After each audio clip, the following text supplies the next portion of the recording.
નમસ્કાર, આપ જોઈ રહ્યા છો સંદેશ ન્યૂઝ. આપની સાથે હું ભાવિની. મહત્વના સમાચારથી શરૂઆત કરીએ તો હવામાન નિષ્ણાંત અંબાલાલ પટેલે રાજ્યના હવામાનને લઈને આગાહી કરી છે.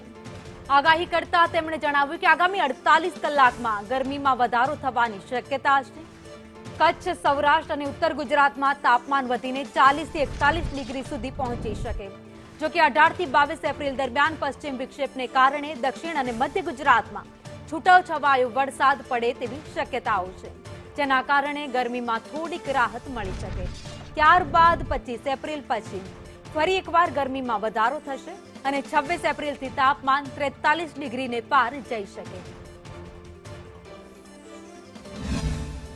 આગામી 48 કલાકમાં ગરમી વધવાની શક્યતા છે, જેમાં સૌરાષ્ટ્રના ભાગો, ઉત્તર સૌરાષ્ટ્રના ભાગો અને કચ્છના ભાગોમાં ગરમી વધવાની શક્યતા રહેશે.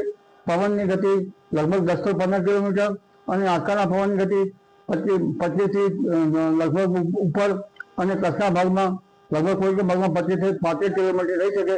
ખાસ કરીને કચ્છના ભાગમાં પવનની ગતિ રહી શકે.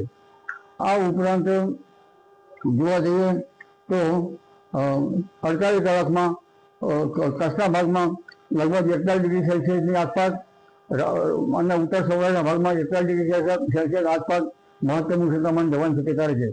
ઉત્તર ગુજરાતના ભાગોમાં મહત્તમ ઉષ્ણતામાન 41 ડિગ્રી સેલ્સિયસ આસપાસ જવાની શક્યતા રહેશે.